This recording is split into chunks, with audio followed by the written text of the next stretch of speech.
With quality brand name products at affordable wholesale prices, Cash and Carry is the perfect place to shop. Whether shopping for individual, business, churches, or more, Cash and Carry is sure to meet your needs. Cash and Carry of Cookeville, 931-528-8050.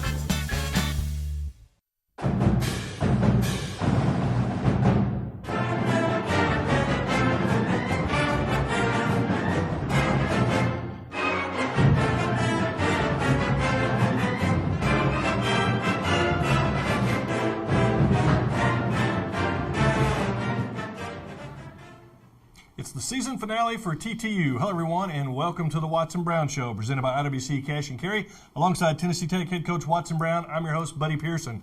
Well, the Golden Eagles will wrap up the 2013 season this Saturday by hosting the Governors of Austin Peay at Tucker Stadium at 1:30. Coach, this is the last game for your seniors and the last chance for those Golden Eagle fans to come out and watch the Golden Eagles on Saturday. You know, first I'd say thank you to all the fans. This is, through these first 5 games, this breaks the records of the championship year. Yeah. So the fans have been fantastic all year. Love to see them come out one last time to support these seniors who've had a lot to do with a lot of the good times we've had here. And this hadn't been a great year for them, but it's we'd love to send them out in the right way. Now, you're coming off a bye week this past Saturday. How's the team? Everybody getting rested and healed up a little bit? The ones that can heal, I don't know that we'll get any of those 9 starters back or not. We'll see tomorrow if any of those can go on Tuesday, maybe by Wednesday. But a lot of the guys that are playing, I think it'll help their bumps and bruises a little bit and hopefully be able to play as hard as we can in this last game. Yeah, it was good to be able to just step away just for a little bit and just kind of get refocused a little. We gave the kids a long weekend. They got Friday. They had to go to class Friday, but then they got Saturday and Sunday off. As of when we're taping this show, we will practice tonight on Monday night and get one extra practice for Austin Peay. And then Tuesday we'll just start a normal week and finish up the season. Okay, great. Well, the Golden Eagles are coming off a bye week, so our highlights this week include the top 10 plays of the year. So let's check out number 10 through number 6, which are brought to you by Wendy's Breakfast of Cookeville. Taking a look at play number 10, Jared Davis. First pass as a Golden Eagle, a 39-yard touchdown toss to Colton Blue. And, Coach, you knew right then he was going to be pretty good. A freshman to freshman. That was neat that they got in. Jared checked that play. We didn't want to score another point against Cumberland, and Jared went in and caught him in man coverage and checked off to a deep post. So we didn't even call that play. That was the quarterback calling his own number there. Play number 9, Malcolm Mitchell throws Wisconsin quarterback Joel Stave to the ground for a 7-yard sack. And, of course, that was at Camp Randall. Great atmosphere against the Wisconsin Badgers. Great atmosphere, and Malcolm has been a foursome rushing the passer for us all year long. Play number 8, Ladarius Van Leer gives Tech the momentum as he returns a kickoff 80 yards. And look at him go. And, Coach, we've seen this so many times from this young man. Well, he is. This was the play of the game because we're down 10. Darian Stone's out, and this gave us great field position. I think Jared Davis went in the game right at this point and took us on in to score and got us back to within 3. Play number 7, we saw this last week. Jay Rudwall intercepts Scott Lathrop's pass and returns it 38 yards to the SEMO 2-yard line. Nice interception. Very well played. It's a quick pass. We want to shoot to those inside receivers when we see quick pass like that, and Jay did it perfectly. Play number 6, Van Leer again, this time on the jet sweep. He takes it 52 yards to the house against the Bulldogs of Cumberland. Well, we've worn 8,000 uniforms this year in different games. This is the only uniform we were undefeated in. We wore the gold helmets, white shirt, and gold pants twice and won both games. Well, those some pretty good plays there, Coach, numbers 10 through 6. So we've got some more plays coming up. But just your thoughts when you look at some of those plays. You see some of those guys that you don't have anymore, some injuries there and some people that gotten hurt. Well, a lot of our go-to guys aren't playing, and I think the injury bug hit our offense this year, buddy, and it hit all the skill positions. We only lost one offensive lineman, Matt Martin, for the year. But Bud Golden disappeared, Zach Ziegler disappeared, Cody Matthews disappeared, Darian Stone disappeared for a lot of the season. It's been hard on us on the offensive side, and we replaced them with young guys. But Ladarius Van Leer has been consistent for us all year. We need to get him the ball some again in this last game. All right, let's see what's the top play. The top 10 plays of the year countdown continues with number 5 through number 1, and these are brought to you by Miller Lite. taking on Indiana State. They're moving, and Tevin McDermott, coach, comes up with the interception to seal the victory against a good Indiana State team. He intercepts Mike Perry's pass, and good to see him come up with a big play. He had to go into the game because of an injury. I can't remember who he was playing for at that point. It may have been James Hughley. I can't remember. But he goes in the game. He hadn't played a whole lot at that point. Tevin's gone on and had a good year. Play number 4, Jared Davis on the nice fake to Stephen Bush, completes the touchdown pass to Zach Ziegler. That put Tech on top 38-37 against Indiana State. This was a neat play that Jared, again, did the wrong thing. He should have handed that ball off way to walk in the end zone. He pulled it and had a guy in his face, so he throws the bubble on the outside. Play number 3, Cody Matthews scores on a 32-yard pass from Darian Stone. That put Tech up by 10 against Hampton. Coach, I think that was like a 4th and 15, wasn't it? It was 4th and 12, and we had to make it. We had the lead, but we're trying to get one more score to put the game away, and there's the man we miss right there, the one pointing at us on the film. We hadn't had Cody Matthews since, really, he's been out in the end just all season long. One of the most exciting plays of the season, Ladarius Van Leer. He's a highlight reel all to himself. Returns a punt, 93 yards against Cumberland. And, Coach, this kid he's so exciting to watch. Every time he touches it, everybody kind of gets up out of their seat. This wasn't him showboating. He died. He was tired. I mean, I don't think he went back to the game after that. He went to the sidelines, I think, and threw up. He just said, that's as far as I've ever run in my whole life. And the number 1 play of the season so far, Jordan Johnson blocks the field goal. James Hughley picks it up, returns it 87 yards for a touchdown. You watch this very closely. As soon as it's blocked by Jordan in there, and we saw James Hughley get his hands on it, we said, it's over. This is the fastest man on our team, and that's one of their fast receivers right there, and you're not going to catch this kid. He can absolutely, he's just leaving that receiver right there.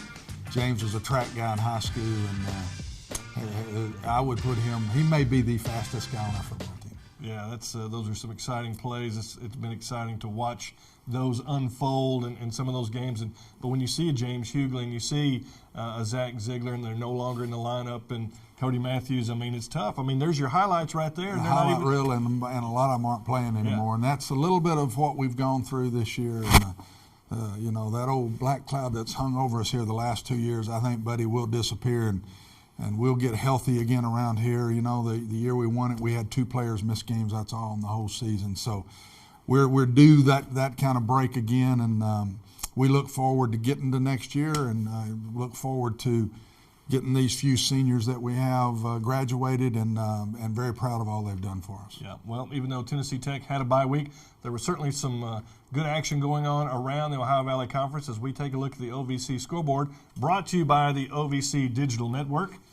It was Eastern Illinois wrapping up the Ohio Valley Conference Championship by whipping the Gamecocks of Jacksonville State 52-14. No surprise, Jimmy Garoppolo, 15-24, 169 yards and 2 touchdowns, but they actually ran the ball for over 400 yards. Shepard Little, 26 carries, 245 yards and 2 scores. Jimmy Lira, backup running back, 12 carries, 111 yards and 2 touchdowns. And, Coach, is anybody going to beat Eastern Illinois? I hope not. Not at this point. I'd love to see them go the whole route, and I think they got a shot at winning the whole thing. But they had Jacksonville State down 35-0 after the first quarter. Wow. So they are really, really good. I said that going in. I said it after the game. I think everybody kind of looked at me. Are you overdoing this team? No. I'm telling you. They're the deal. They're the deal. Eastern Kentucky slide continues as they lose to UT Martin 16-7. Elsewhere around the league, it was Southeast Missouri slipping by Austin Peay 36-34.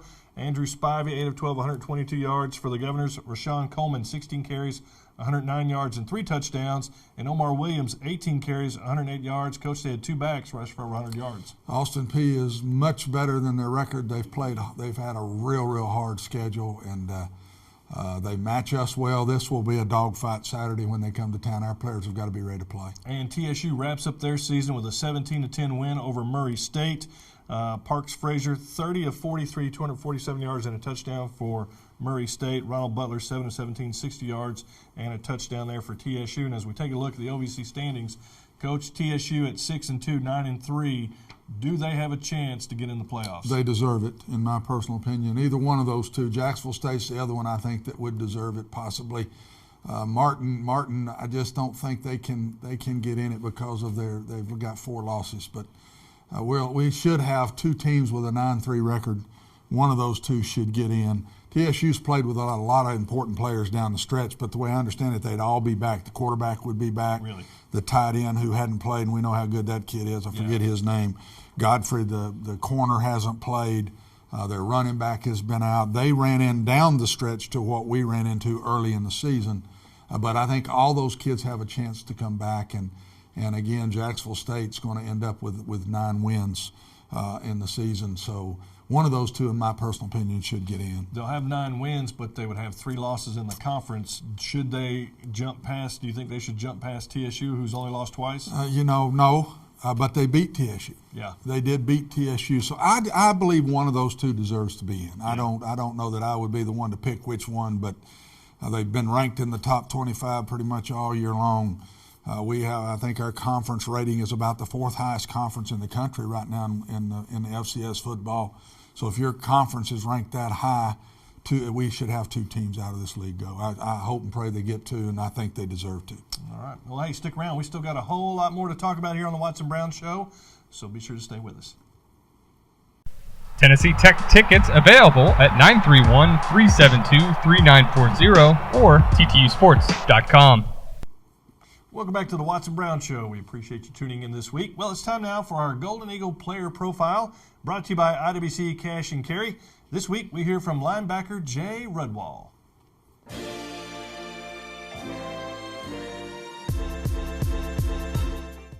My name's Jay Rudwall, number 33, middle linebacker. I'm a sophomore. I started football around 5th grade and I started out Pee-wee, and once I got to middle school, I really didn't like it at all. In fact, it was too tough for me. I'm young for my grade or year, so being younger put me at a disadvantage. And my dad was the one who really told me, Rudwalls don't quit.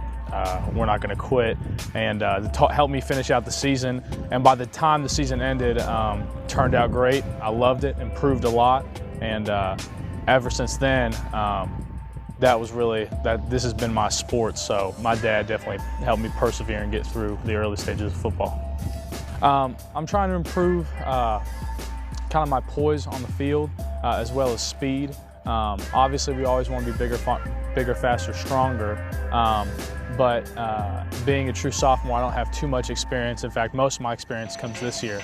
So I'm just trying to build on poise, being calm in the game, being able to manage the game, because as a linebacker, you're kind of the quarterback of the defense paired with the safeties. And so just trying to work on my composure in a game time situation and eliminating mistakes. Since I've been here at Tech, a lot of the key moments aren't about necessarily like on the field. I don't know if I have any specific moments. I guess they would just be like random times, hanging out with the guys, building on this family atmosphere that we have here with my teammates. It's really like a brotherhood mentality, and those are the big things that stick out when I think of my time so far here at Tech. It means a lot to me. I think it means a lot to most guys on the team, but I really look up to Coach Brown, and I really believe in him as a leader and as a coach. And so for playing for Coach Brown, it means just more than coming out here for a head coach. It means, coming out here and having pride in the same thing that he does, having pride in this program and in this university, and it means a whole lot to me. It's personal. Favorite superhero would have to be Thor. He's the big, brawny, long-haired superhero, and that's kind of what I like. So that's why. I'm Jay Rudwall. He kind of looks a little bit like Thor, doesn't he? A little bit. Yeah. We want him to keep playing like Thor. That'd be good. I'll tell you what, he is an intense player on the field. He loves football. I love players that love football, and Jay loves to practice. He's very intent in the meetings, studying the opponents, and then on game day he just plays his heart out. And that's if I can find more of those kind of guys, we're going to win our share of games around here. And Jay, as we well know, went through a tough time this year. He lost his dad during the season.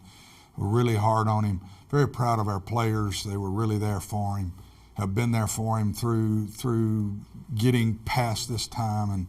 we'll be there with Jay as he grows through this. And it's been very hard on him. Yeah, and just a sophomore, we're going to have him for 2 more years. Yes, very good player. Yeah. Well, football players like to look good these days, and at TTU, man, there are plenty of opportunities for that as we check out all of the uniform combinations as we go inside Tech football, brought to you by Pepsi.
Coach, did you have to expand the equipment room just to get all those uniforms in there? Well, we haven't expanded, but it's laying on top of each other. It's kind of our little niche, if you want to call it. It's been fantastic in recruiting. Players love to get to wear the different helmets, the different jersey pant combinations that we have, and we've kind of went the Oregon route and doing a lot of different things on this level, and it's been really neat. Players absolutely love it. Yeah, there's some very nice combinations there, and of course we saw the camouflage uniform that you're going to be wearing this week against Austin Peay with the metallic purple helmets, but very special uniform combination this week to pay tribute to the servicemen around the country. A fantastic weekend as far as I'm concerned. We said it on the show last week. There's not enough words to honor our military, to honor our vets, all of the different guys that have been injured that come home. I just don't know, buddy. We get to live normal lives of freedom, and do what we want, and these people that go fight for us are the reasons for it. Yeah. Well, it's time now to turn our attention to our Where Have They Landed feature, and this week we visit with Bobby Young.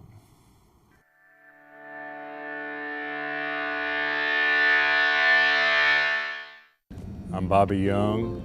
I played basketball from 1960 to 1964. I was an aggressive player, a rebounder, and a shooter. I'm from Allen County, Kentucky, Scottsville, Kentucky. My high school coach and Coach John Oldham were teammates at Western Kentucky, and my high school coach had a lot to do with me meeting Coach Oldham and talking with him and deciding to come to Tennessee Tech. I went into work for Pet Milk in the manufacturing end of it, which we condensed milk and made ice cream mix, shipped it all over the country. Then after that, I went to work after a couple of years, I went to work for Road Builders Incorporated, which was a company that did asphalt paving throughout Tennessee and Georgia. I worked for them for about 10 years. Then I left them and went to work for Standard Construction Company in Memphis, Tennessee. The same type of work. I was vice president and general superintendent for both those companies. And then I resigned, went into business for myself, into a microsurface company, which is a Similar type of work is pavement overlays, airports, highways, interstates, city streets, things of that nature. I did that for 7 years. I sold that. I went into I lived back in Kentucky on my home place. At that time, I was in the cow-calf operation. I'd bought some property around us and had a pretty good sized farm, so I had 150 head of cow-calf producing calves for sale. Then I ran for county judge executive, which is the same as a county mayor in Tennessee. I was county judge executive for 4 years, and when my term was up, I was 70 years old. I retired. I'm Bobby Young, and that's where I landed. He's landed in a lot of places. He deserves to retire. Yeah. He's had more jobs than I've had. That's and been very successful at all of them. My favorite segment every week has been watching these guys, and whether it doesn't matter, football, basketball, baseball, golfers, to see how successful they've been. And then there a major parallel to me that successful as a player on the field, successful in life. Yeah. It's amazing. And most of those guys we've interviewed were also on very successful teams along with it, too. Yeah, of course, Bobby Young, he was here for the 1963 reunion that we had when the Tennessee Tech men's basketball team played Loyola of Chicago. It's been 50 years since Tech played them in the NCAA tournament, so that 63 team was honored, and it was neat to see all those guys come back. And I was about this size, listening on the radio, pulling for Tech that night, and we got clobbered. Yeah. Loyola beat us bad that night. But getting in the NC2As back then was very hard to do. There wasn't many at all that ever got in. Now there's 4, whatever it is. But there's a bunch. In those days there weren't. And for Tech to win that and to get in the NC2A tournament was a very neat thing. Yeah. All right, hey, we got more Watson Brown Show coming up. We're going to take your Twitter questions and talk about Austin Peay, so stay with us. There's more Watson Brown Show coming up. Tennessee Tech tickets available at 931-372-3940 or ttusports.com. Welcome back to the Watson Brown Show, presented by IWC Cash and Carry. Well, if you have a question for Coach Brown, you can tweet it at TTU Golden Eagles. And we've got some questions for you, Coach, as we move into this segment sponsored by ttusports.com. I guess one of the questions that everybody wants to know, how much of an advantage is there to a team coming off a bye week? Well, we sure needed it. 11 straight was really hard. I'd like to think we'll have fresher legs than we've had probably in the last 5 or 6 games that we've had to play. Another question. With the off week, will you get any of your injured players back? Chance of it, we'll know that a little bit more tomorrow, but I wouldn't count on it. I think we went to SEMO with 9 starters out. We could still have those 9 guys out. And, Coach, do you try to get everyone on the field for the final game, including guys who may not get to play much during the season? Does that factor in at all? No, we'll try to make sure the seniors play, but they all play anyway, so they'll all play in the game without me trying to get them in the game. It's a very big game. You want to win your last game the best you can. This isn't hang them up and let everybody have a good time. We're really trying to win this last game. Yep. Well, after a bye week, the Golden Eagles do wrap up the 2013 campaign on Saturday against Austin Peay. And, Coach, this is a Governor's team that has struggled this season. They have played well at times. Your friend Rick Christophel, no longer the head coach there. You guys had that connection for a long time, and it always kind of added to the rivalry of 2 in-state teams. Yeah, it's been a neat rivalry. Been very competitive. 2 years ago when they came up here, we beat them. The only game that hadn't been close, really. When we won the championship, we beat them real good that year. We go back to their place last year, and we're down 31-0 in the first half, and played by far our worst game that we had played all year long. Caught back up in the second half, and had an ample opportunity to win the game late, and just didn't pull it out. So it'll be which Tech team wants to show up this Saturday, the one that played and won a championship when they came here 2 years ago, or the one that kind of laid an egg up there last year. Well, last year you were coming off the big win over UT Martin. That was a big win. UT Martin, I think, was ranked nationally at that time, and it was just a big win to beat them. And so then, like you said, it kind of came out flat at Austin Peay, who was struggling again. And really, do you think the players just maybe overlooked them, or just wasn't? I just don't think we were ready to play. Yeah. I just think we were kind of deadbeats. It was an 11 o'clock in the morning game. It was on TV. We did not match them well a year ago because they had the quarterback that was a 4-year starter. Yeah. This receiver went to an NFL camp here. I think his name was Starks. And they just took it to us. We came back in the second half and took it to them. Yeah. And they just couldn't hardly catch up to win the game. But we got to be ready to play. They will be. I coached at Austin Peay. I never had any trouble when I was 28 years old, and I think that was about double my life now. But when I was coaching there. But I remember that the players loved to play Tennessee Tech. That was not a hard game to get my guys up ready to play. It was Coach Wade's time here. We beat them both years that I was there, and really I didn't have to do a whole lot in those games. So the P players really get ready to play the Golden Eagles. We need to do the same thing. Yeah, and how important just to get a win real quick to finish up the season on a winning Very note. important. It just people say, well, average old poor year anyway, but that's not the way we look at it. We look at it as a great chance to get the last win, send our seniors out right, and get a little momentum going into next year with as many players as we've got back. 95% of this team will be back, so we would love to have that momentum going into the offseason. It's TTU against Austin Peay, 1:30 at Tucker Stadium, and we'll tell you all about it next week on the Watson Brown Show. For Tennessee Tech head coach Watson Brown, I'm Buddy Pearson. We'll see you next week on the Watson Brown Show. The Watson Brown Show has been brought to you by IWC Cash and Carry, Wendy's Breakfast in Cookeville, Miller Lite, and Pepsi.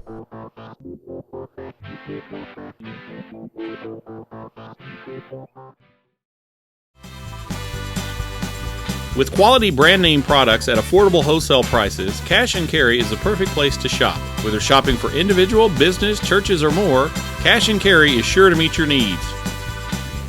Cash and Carry of Cookeville, 931-528-8050.